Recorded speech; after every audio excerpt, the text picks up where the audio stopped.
Catus, Maximus here, this time with a review of the Chinese-based DCK KDPL03 quarter-inch drive impact driver. 20-volt max, 4-amp-hour battery.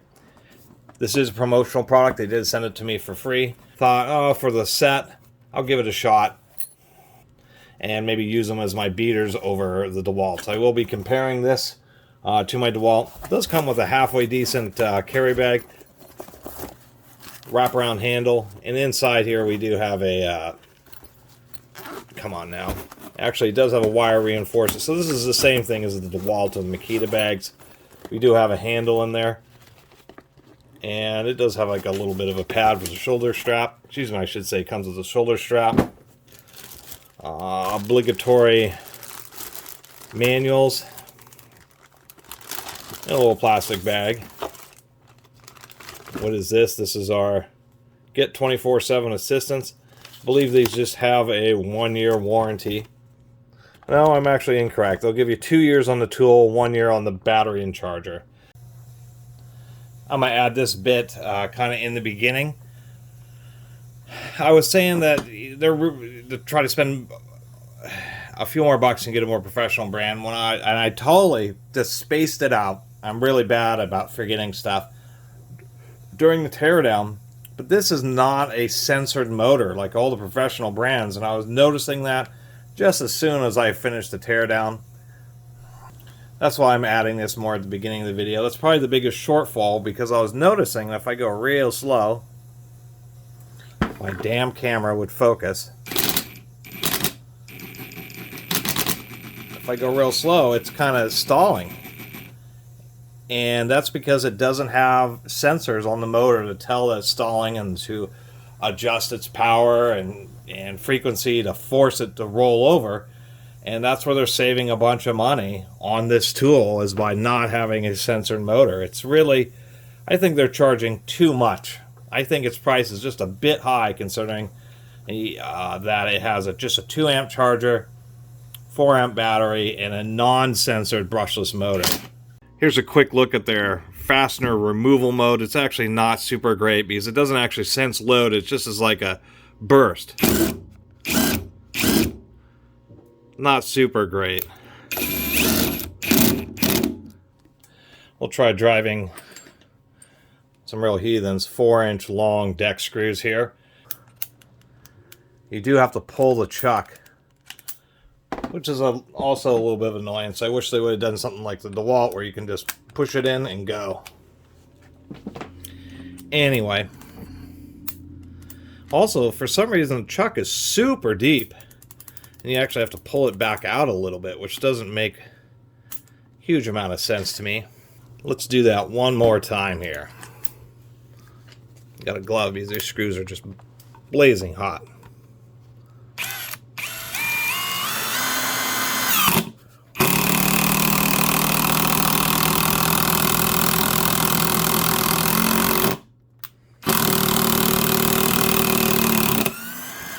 I mean, it certainly has plenty of power.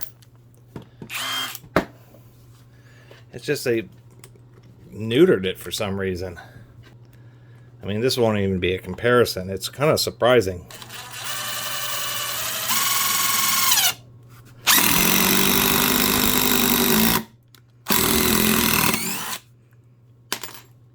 It's actually smoke.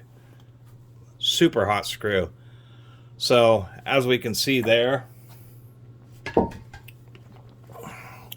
part of the issue is I suspect this is putting out 1,600 inch-pounds of torque, and this is putting out 1,825. That's about 135 foot-pounds versus like 150.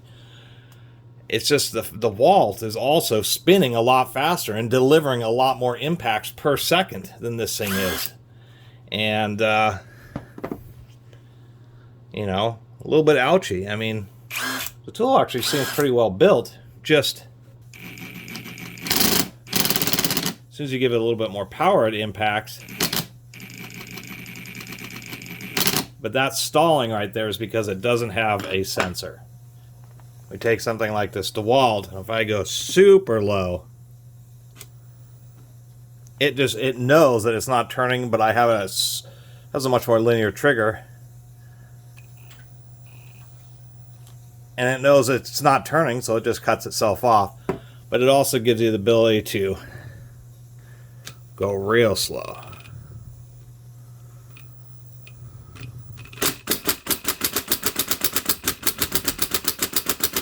Just barely impact, just a little bit of impacts. That's because it actually has magnetic sensors on the motor, so it knows if the motor is spinning or not. Or on this one, it doesn't. And so it gets into these weird stall situations until you give it enough juice to actually starts impacting. And we have a halfway decent user manual here, to tell you the truth. They did have a misprint, and they used a sticker to correct it. See, we get one for the charger, and then one for the tool itself. Don't know how easy it is to get parts for it, but at least in the booklet, they do include a parts explosion, so if you need to take it apart and service it, you can do that. So, 1,600 inch-pounds of torque, a little less than what the DeWalt equivalent has. The DeWalt's like 1,825. The Milwaukees and Makitas are between that 1,800 and 2,000 inch-pounds. I already took apart the battery. I will do a little teardown at the end of this video. Battery charger's only a 2 amp, pretty basic, only 3 prongs. That really concerned me. That's why I already charged these batteries, but that's why I had to take a look inside the battery. I was really going to rip them if they weren't balance charging the battery. Balance charging is, this is uses 10 2 amp hour 18650 batteries, so there's 10 batteries, 2, 2, 2, 2, and 2, known as 5S, 5 in serial, 2P, 2 in parallel. So it's a 5S 2P battery.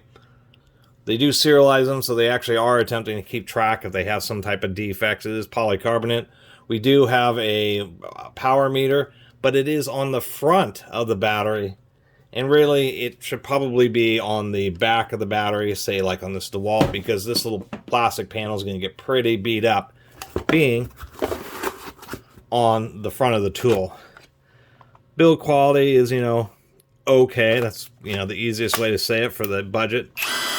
What I'm surprised about is they've actually kind of detuned this. They have this exact same size tool and a 1/2 inch impact wrench with like 35% more power.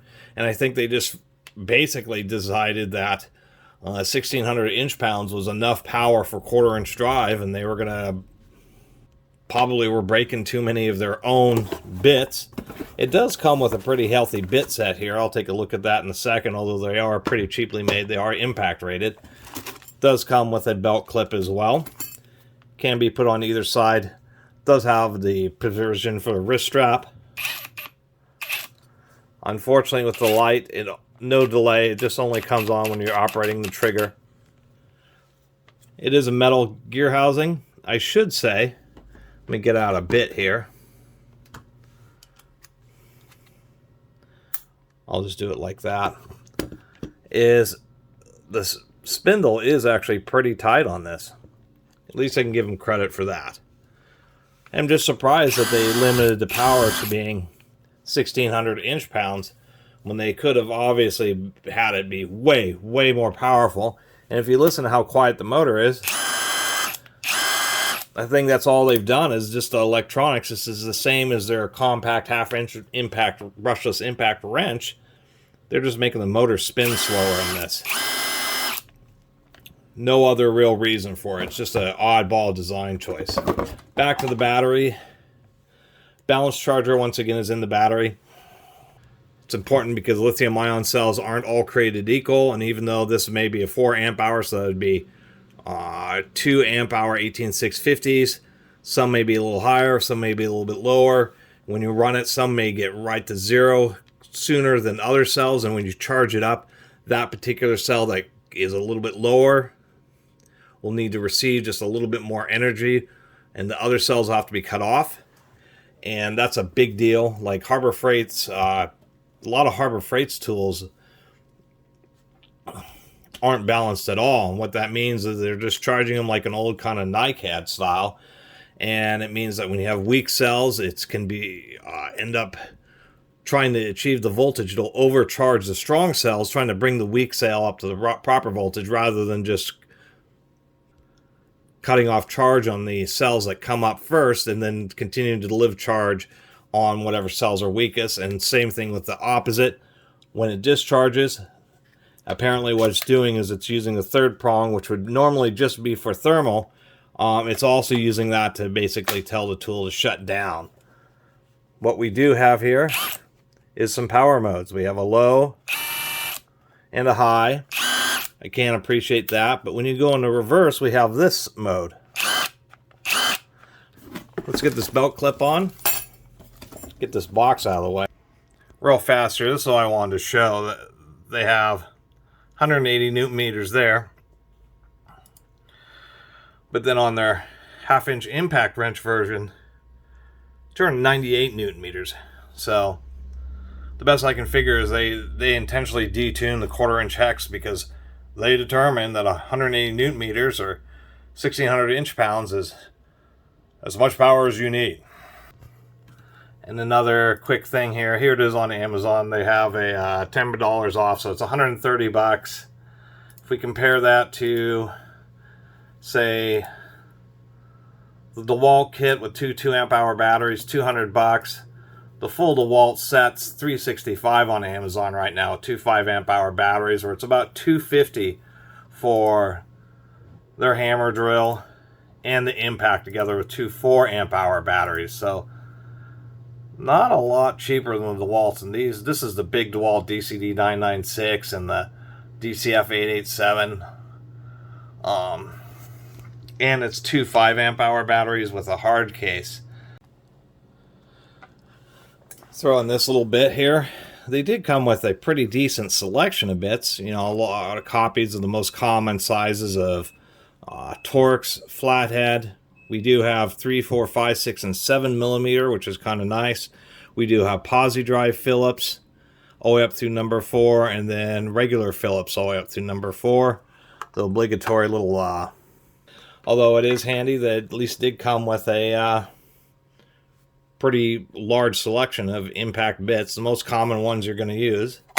Kind of like the case seems halfway decent, rubberized. Not a lot else to say about it.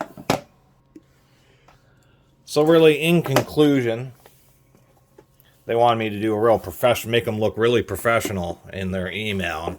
This is as professional as I can make it look. For the sale price of 130 bucks, this is what you're getting: the bag, the driver, 4-amp-hour battery, bit set, and a 2-amp. See that? Output 2 amps. 4-amp battery. But it's going to actually take, you're looking at 2 hours or more because there's efficiency losses recharging the battery. If you run this battery all the way down till 0, till the tool doesn't run anymore, yeah, you're looking at 2 hours or more to recharge the battery. So really cheap charger. They, once again, integrated balancing into the battery because apparently it's cheaper to have the balance circuit board in the battery and then just have a real cheap charger with a basic circuit that just relies on the thermal sensor pin for its communication. So the battery just sends a certain kind of pulse to tell the charger that it's done. If there's any way you can stretch just a bit more money, you know, get a name brand tool. Milwaukee's have 5-year warranties. The DeWalt's have 3-year warranties. This has a 2-year warranty. And that's really my kind of final words on the issue. It is brushless, so at least the motor ought to last a pretty long time. Anyway, after this, I'm going to do the rest of this video is the obligatory quick teardown. I'm going to open up the charger, the battery, and the tool. Alright, teardown time. We'll get this done pretty quick. Let me knock these screws out of the charger first. Look inside the charger. Bottom lid comes off. Polycarbonate plus ABS. That's what I was meaning about these tools. They're, you know, engineered right to a point. A lot of complication in here, surprisingly, just for in it. I believe part of this chip and what is the kind of the communication that the balance charger and the battery communicates with over what would normally be just the temperature terminal.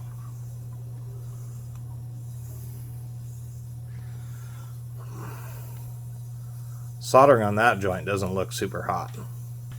Not a lot going on the top side here. Besides the obligatory, we have output filtering capacitors. There's our power transistors, the switching power supply based. It does have an input filtering stage, so it's going to be dumping less noise in your power supply, so at least they didn't chintz out on that. That's what these stages are, an inductor and a capacitor, a little surge metal oxide varistor. We do have glue like around the wires and stuff, and glue around some of the circuits. Actually, this may be the output transistor. I'm not sure how. Maybe this is the switching one for the switching power supply, and then this is the output transistor. A little heat sink there, a little ventilation. The top of the case, you can just barely see that there.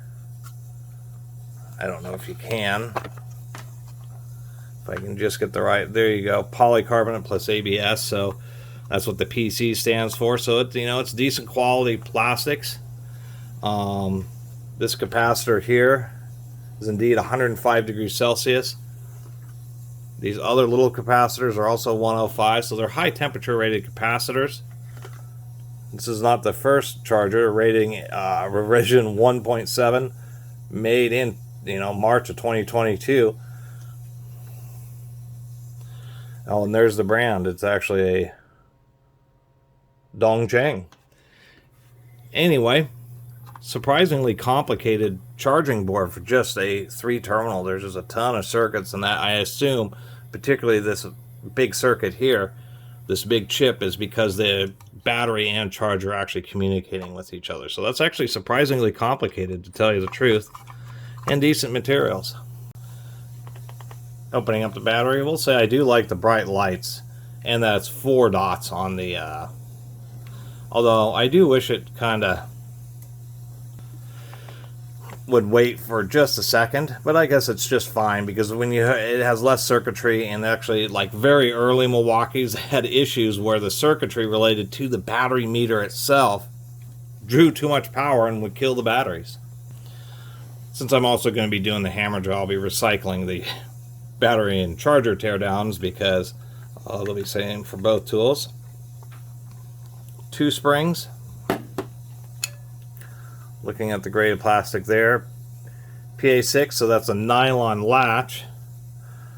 Battery casing, PC plus ABS, so polycarbonate ABS combination. And then this is what I was talking about. So I was like really disappointed about the charger. Saw it was 3 terminals, thought it was just like a terrible Harbor Freight where it just had a protection for overheat.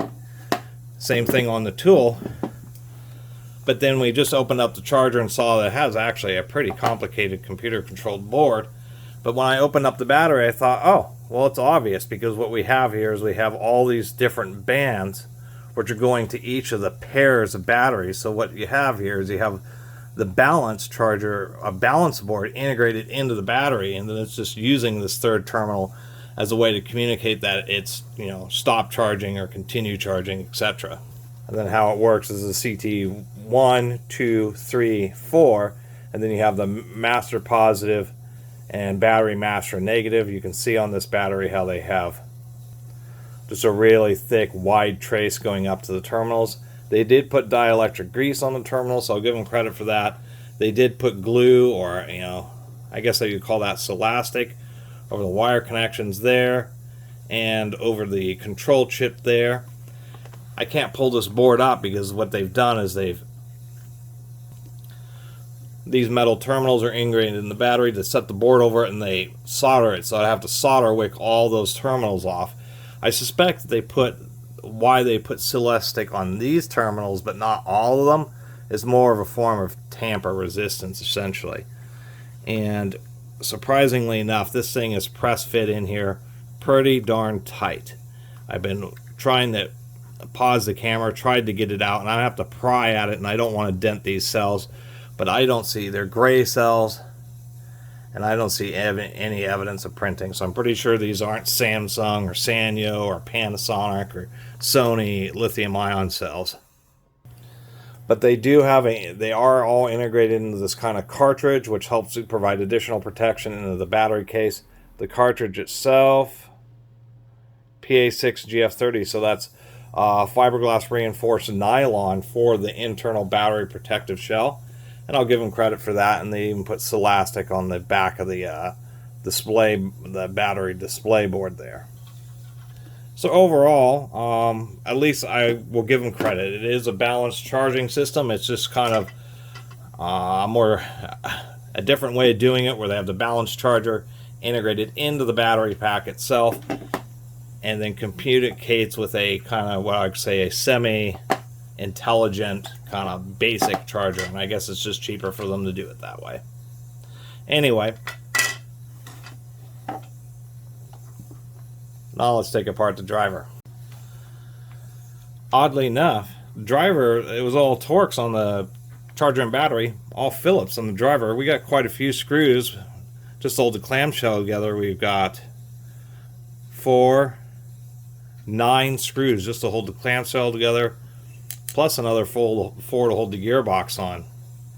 This is going to be a situation where you want to pull the gearbox off first, because of course it's what's helping kind of hold the clamshell together. Also, when you reassemble it, you want to put the clamshell together and tighten it all down, and then put the gearbox back on. And indeed it is the case. There are some tools where it's kind of like a combinate, where there's like some notches where you have to remove the screws from the gearbox, but then you have to loosen up the clamshell for it to actually release. On this one, no, you can just pull out those 4 screws and just basic lithium grease, nothing special in there. At least they put a sufficient amount in. As we can see, it is indeed a cast aluminum gearbox, so at least give them some credit for that.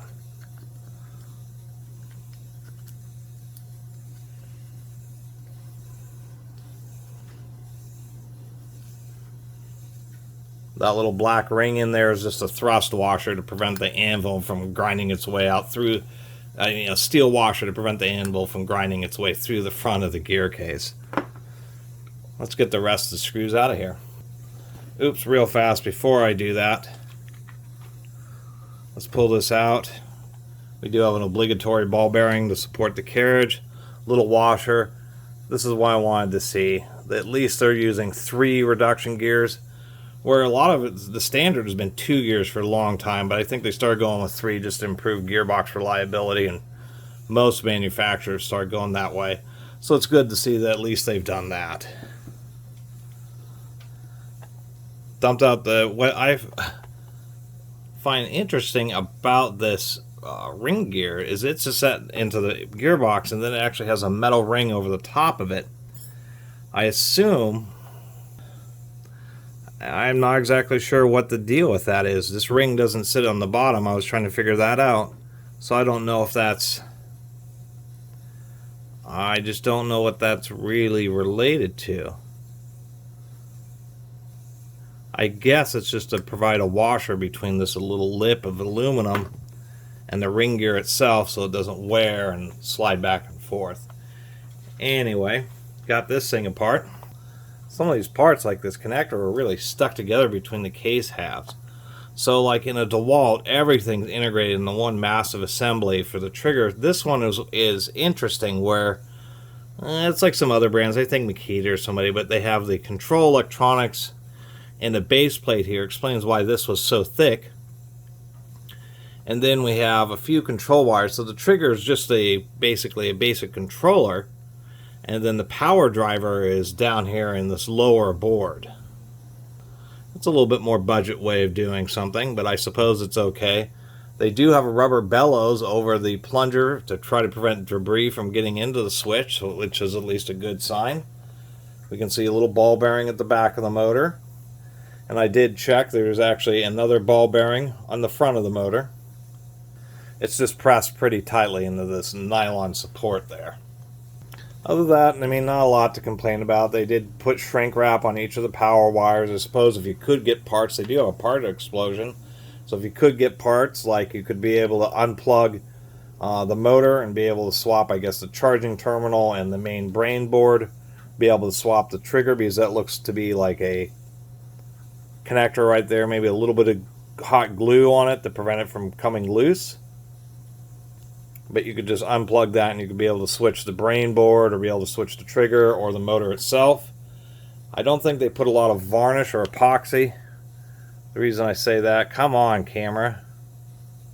Oh, they did put a little bit. I thought these were floating wires. They actually did put some varnish on there.